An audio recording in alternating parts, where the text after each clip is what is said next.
Hello बच्चों, कैसे हो आप सब? तो किसी ने क्वेश्चन पूछा है कि मैम मैंने एमसीए के बाद करने का सोच रहा हूँ मैं नीट। और मैं ऑलरेडी जॉब कर रहा हूँ 27,000 पर मंथ। मेरे को सैलरी मिल रही है, but I am not satisfied with that.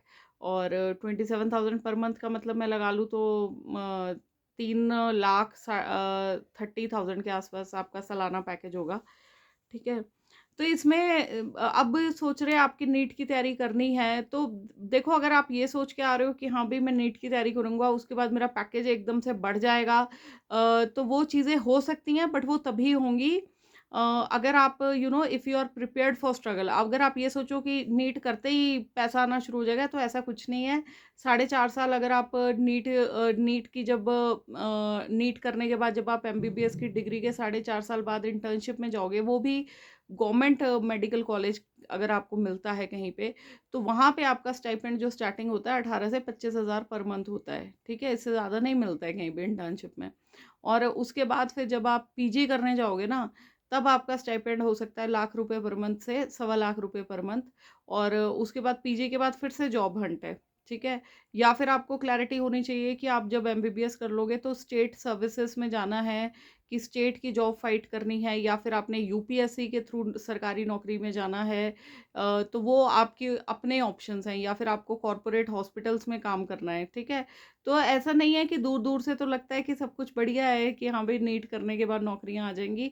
तो ऐसा ये सबसे पहले तो खुद से क्वेश्चन पूछो कि भैया एमसीए के बाद क्यों करना चाहते हो। अगर तो सैलरी पॉइंट ऑफ व्यू है, तो ये भी देखना पड़ेगा कि एमसीए के बाद अगर अभी आपको 27,000 पर मंथ मिल रहा है, तो आप 5.5 साल बाद 5.5 साल आप एमबीबीएस करने जाओगे, तो उतने 5.5 साल अगर आप एमसीए वाली नौकरी में देते हो, तो वहां पे आपका पे रेस कैसा है। तो ये थोड़ी सी कैलकुलेशंस, बेसिक मैथ्स आपको करना पड़ेगा। ठीक है, कि आप एकदम से सबसे इन्फ्लुएंस होके आ जाओ। अगर तो कोई फाइनेंशियल बैरियर नहीं है, तब तो आप ज़रूर करिए। ठीक है, लेकिन आपने साथ में ये भी लिखा था कि हाँ भाई फाइनेंशियल, उससे भी आप सोच रहे हो कि हाँ भाई 27,000 पर मंथ में क्या ही बनेगा। बट बेसिकली जब भी लाइफ का कोई डिसीजन लेना होता है, तो कैलकुलेशंस करनी पड़ती हैं। अगर आपको लगता है कि इट्स वर्थ इट, तो आप आगे आइए। अगर आपको लगता है कि हाँ यार 5.5 साल बाद भी मैं अगर यहीं पे खड़ जाऊंगा कि इंटर्नशिप में, तो मैं कमाऊंगा 20-25 हज़ार रुपये, और उसके बाद फिर से फाइट एक नई शुरू हो जानी है। तो ये सारे कैलकुलेशंस करके ही लेना है जो डिसीजन लेना है। अगर पैशन है आपका एमबीबीएस, तो फिर एक अलग बात है, बट उसके लिए पहले अपने फाइनेंशियली स्ट्रांग होइए। ठीक है, ताकि एक बैकअप प्लान होना चाहिए आपका कि हाँ यार ठीक है, अभी टेंशन नहीं है मुझे फाइनेंसेस की। शायद इसीलिए जब ये नीट में से एज लिमिट हटा दी गई थी, इसीलिए बहुत सारे लोगों ने अपनी कई नौकरियां भी छोड़ के वो इस साइड को आ गए थे। तो कई इंजीनियरिंग की जॉब्स छोड़ के आ गए थे 2-4 लोग। और फेमस भी हैं वो लोग यूट्यूब पे, and they share their journey also.